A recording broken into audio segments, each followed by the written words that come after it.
welcome back to this week's Rest Stop. I am your host, Hijacker, and we're traveling together down the digital highway in this corner of this DC universe. And we're going to pull over here once again to this Rest Stop to talk about Stargirl, to break down the episode. We are up to episode 7. Hopefully, you have been following us on our YouTube channel at Big Condo Radio. Hopefully, you will like and subscribe. We also have an Essentials group community on Facebook under the title of Essentials. If you are enjoying the Rest Stop series, we're going to introduce a couple of more with different drivers and hosts to continue the geek-centric universe that we're exploring here. So now let's get to the breakdown of Stargirl, episode 7, called Shiv Part 1. Now, finally, we're here for the comic fans who have been following Stargirl from the beginning in Stars and Stripes. Shiv was her number one enemy, arch enemy. She was the Lex Luthor to her Superman. And Shiv, played by Cindy, well, not played by, but Shiv, who was Cindy Berman, the bad girl, the quintessential mean girl of the high school. This finally pays off because where you might have been wondering why we're following this bad girl so hard, is because there's a reason. And so when we're on this side of the paradigm, since we've been introduced to the JSA and they're going to start training, start coming together as a team, it seems like now we're going to go to the other side, to the bad kids, because we have the ISA meeting and knowing that the new JSA are kids.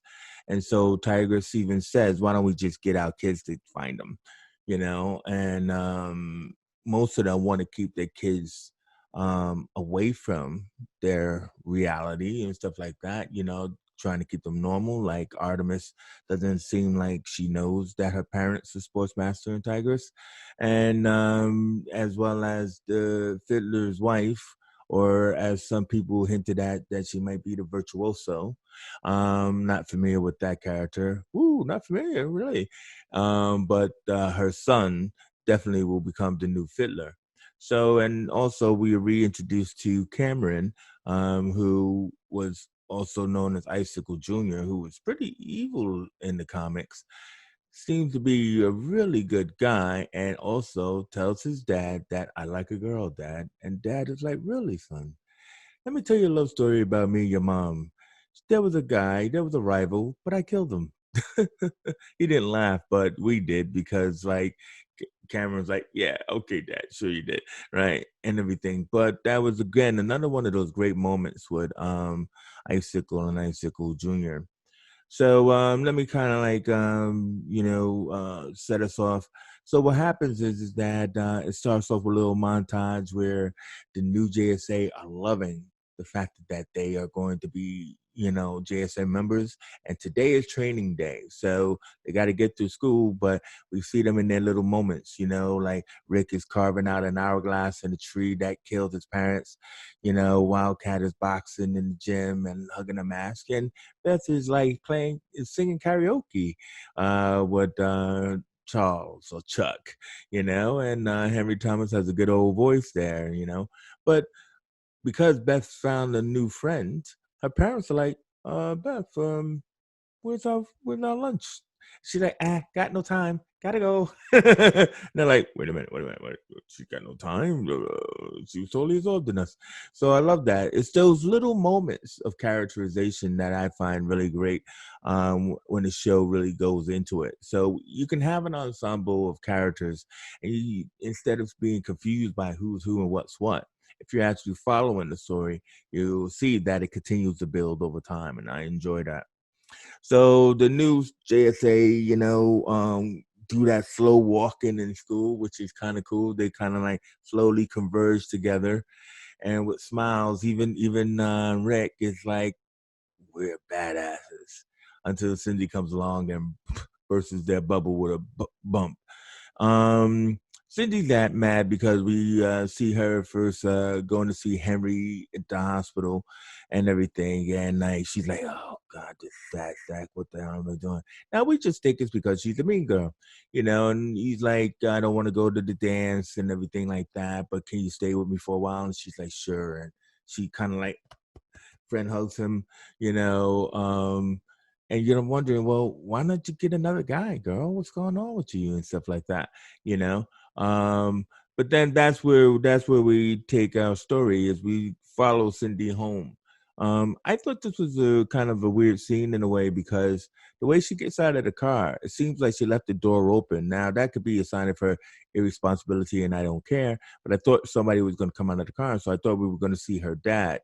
um, she goes into the house, and her mom is kind of like a Stepford wife and everything. And Cindy is rude to her and stuff, and and she blackmails her for some alcohol and everything. And this woman does it. So it's not like she's a robot. It's not like she's possessed, but she's definitely a woman in trouble and everything under the thumb of a bad husband and stuff. So Cindy's like, I'm gonna go downstairs. And you can't go downstairs. And she press a button, she goes down, code downstairs. And then when she gets down there, she walks by Solomon Grundy's cage store. You're like, what? Now, if you're one of those people who didn't know that she was a bad guy or going to be a bad guy, now it's kind of slowly revealed that there's a series of tunnels underneath the city and Blue Valley, and they seem to be all interconnected to lead into this main base, which is under her house, where the ISA meet and everything. So Cindy digs in on that meeting that I was just talking to you about, where the parents are describing, like, that battle, Sportsmaster and Tigress.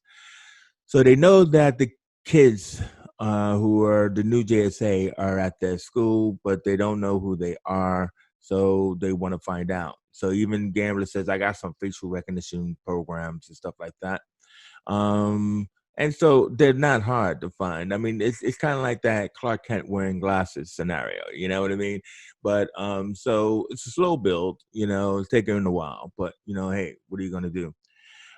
So Cindy then is grabbed by a clawed hand, and it turns out it's Dragon King, and Dragon King, who we met before, is her father.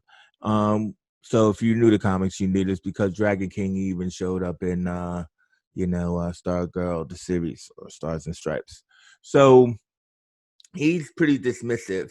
Now, what's interesting is that, and I'm gonna do the speculation hopefully if I have time, because they talk a lot about time here, and I'm gonna wait to the end. Maybe we call it revelations and everything. But so it seems like Cindy is older than we think. These experiments that Dragon King has done on her, we don't know the full effect of them yet at this point in the story, but I think that Cindy might be older than she leads. So she's bored, she wants to do something, she wants to join the ISA, and he just wants her to stay on mission, which is to keep an eye on Henry for when his powers activate. So she hasn't really seen it. We've seen it, like him saying, "Hey, don't say my name so loud," and everything else like that. So she has nothing to report yet. But Henry's powers are indeed growing, which we see in the next scene with Henry taking a test, and no longer confused by sounds and why things are so loud. Now there's more clarity, and he can hear the voices of the other kids, especially the ones who know the answers. So he focuses, takes advantage of that, and obviously he's probably going to have a good score in this test than he normally would have had. So Cindy's like, she sees the Shiv outfit. He says, that's not for you and everything. And she's like, why did you do? And her dad is like, just do what I asked and everything. And stay in your lane and stop being evil to your mom, your stepmom, because I don't have time to make another one. Now, also let's call them the dragon bodies around him. they seem to be zombies or reanimated people. So, one prediction, when he said he wanted the wizard's body, I knew they couldn't have just like get rid of the wizard so bad. I think he's going to reanimate the wizard and everything. So the wizard will return probably by the season's end and everything. So I see that happening. That's a prediction. If Grundy did grab Donna, the wizard's wife, I was kind of like thinking earlier before she died that she could become Mary, girl of a thousand gimmicks. Now I'm thinking that she still can because the wizard might have her body.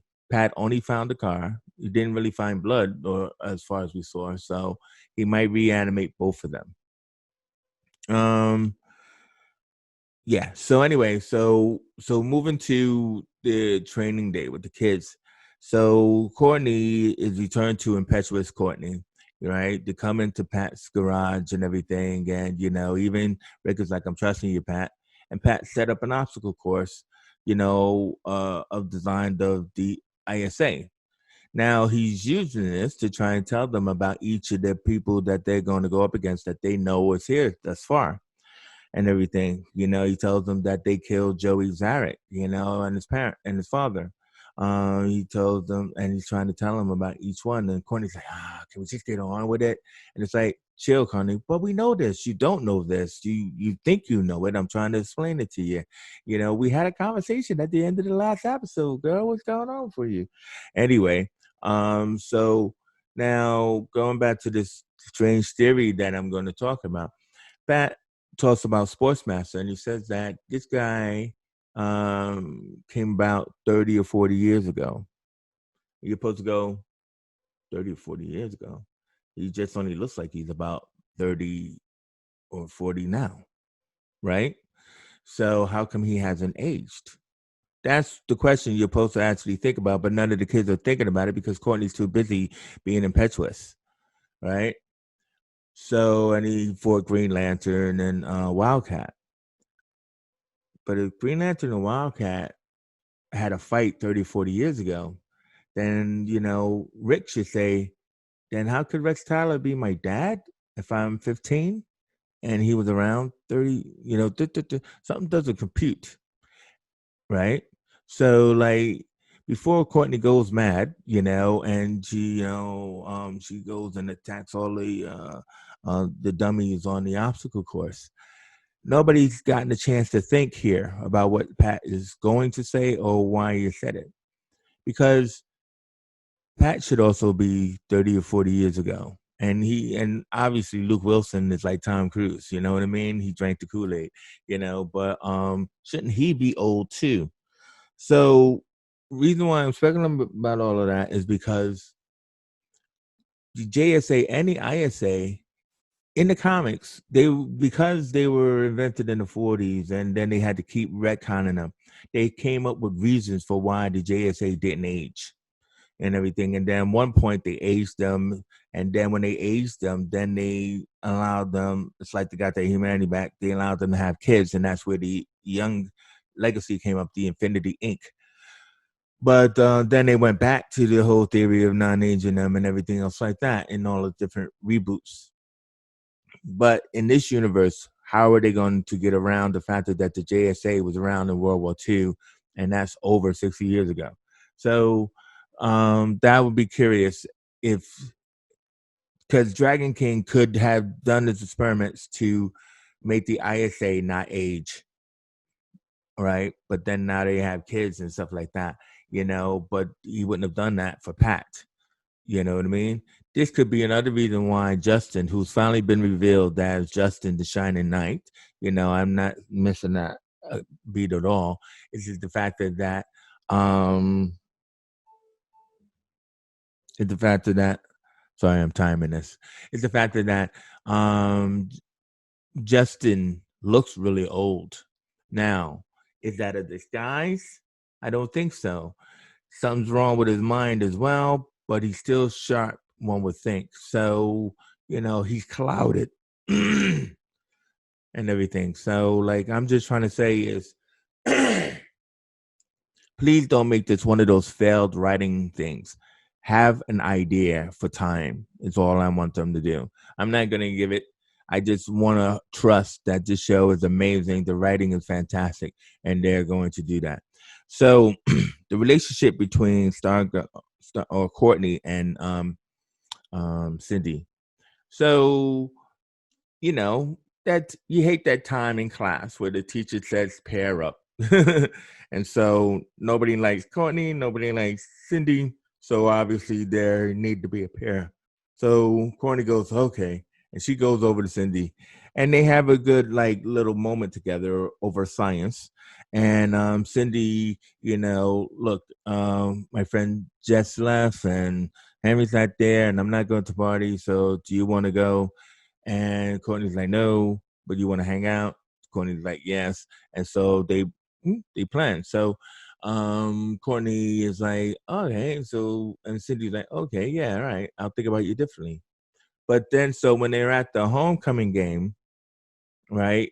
Cameron comes along to reveal to Courtney that you are the girl that I like, that he said earlier that he said to his dad. And she's like, "Whoa, cool. You're pretty cool. I like what you did for Yolanda. That's going on in her head. And like, you're not like a new JSA member I'm trying to collect yet. So like, sure. Be my boyfriend. Wow. I'll go and tell. Now, this was really genius because usually these subplots where you get these entanglements usually happen and it travels long. She just goes. The logical thing is she's right there. I'll just go tell her no, and so it's cool. So she goes down, but before she does that, Mike, has a heart to heart, which was necessary. Mike is like, "Hey, that's my dad.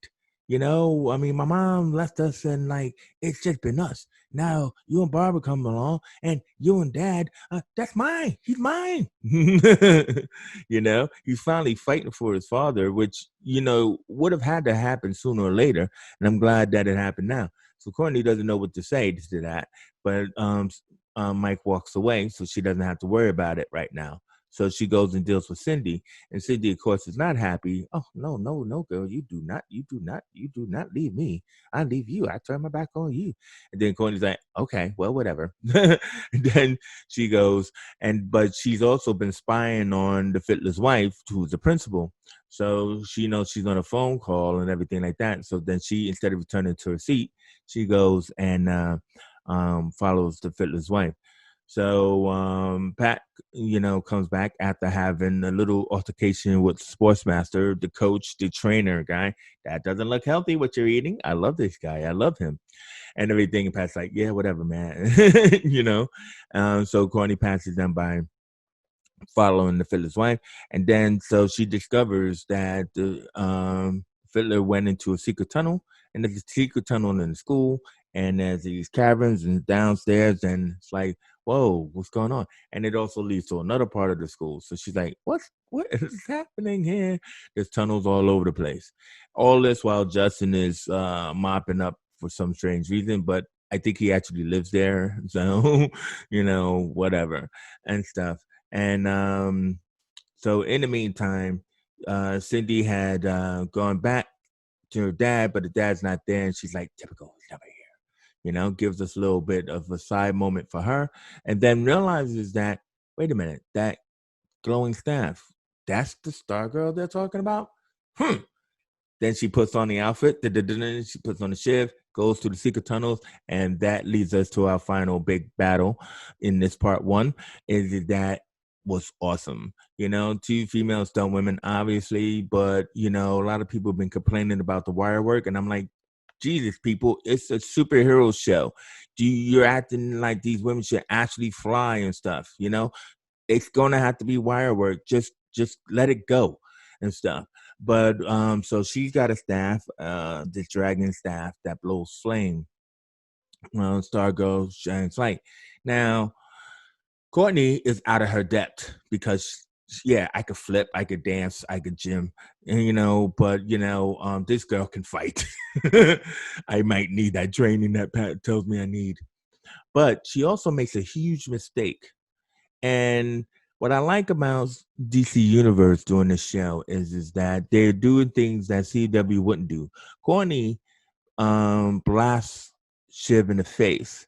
Now, whether it's by accident, whether the staff knew that she could take it or not, right? That was a huge mistake because if she wasn't just reanimated, whatever, from her father, she would be dead. So Courtney's like, oh my God, what did I do? As her face is nearly melted off. But then what it does is it reforms back into normal Shiv. So, like I said, is that you know, this is really bold and stuff. So Courtney makes another mistake. And I think by making that mistake, it also loosens her guard a little bit. So as the fight ends up in the gym and everything,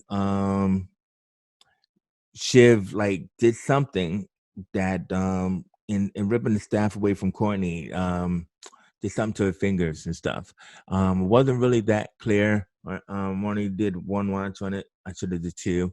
But either way is her hands are bleeding. She's battered, and Shiv is about to kill her with her staff, and she is rescued by the sword of the shining knight, ding, ding, ding, Sir Justin, to save the day. Now, what's interesting is that as she's the Dragon King's daughter, Sir Justin came along to slay the dragon. Awesome. What a build up, and everything. Now, Courtney's wounded, so is Shiv, but of course, she reanimates, and the staff has gone to get Pat, and Pat comes in, and he makes a rookie mistake. He calls out to Courtney because he doesn't know that Courtney stupidly brings her costume to school every day. So he's just like, Courtney, as opposed to Stargirl. Well, how would he know Stargirl? So anyway, he calls her out. So Justin hears. So then he, goes away. And we think Shiv heard it as well. And she goes away too. So Pat just finds the broken body of Courtney, and he's like, Courtney, and everything. And when Justin didn't go away completely, so probably neither did Shiv, but he goes Stripesy because he sees Stripesy, Pat, with Stargirl, Starman, plus two and two together. So now his brain fuzz might actually clear up and everything. So next in part 2, more than likely, we will get the origin of the Shining Knight and stuff. So last prediction I'm going to make, because I know I'm over time. We've been calling this the JSA, Stargirl. We've been calling it the JSA. But when I read about this show, is that we were going to get shades of the 7 Soldiers of Victory. So what I'm going to do is that because I'm out of time, when I come in for part 2, I'm going to do, or I might just do a separate episode. No, I'll start with a part 2 and give you an overview of the 7 Soldiers of Victory, and then go into the episode and everything. But if you want to know more about the 7 Soldiers of Victory, they had their own comic. They were a side team along with the Justice Society all the way back in the 40s. And our man Green Arrow was a member of the 7 Soldiers of Victory. So they just lost to where the modern history, but this show is bringing it back. So time for me to get back on a horse and head back down the highway. So I want to just thank you for watching this episode of The Rest Stop. And until then, keep rolling. Keep rolling.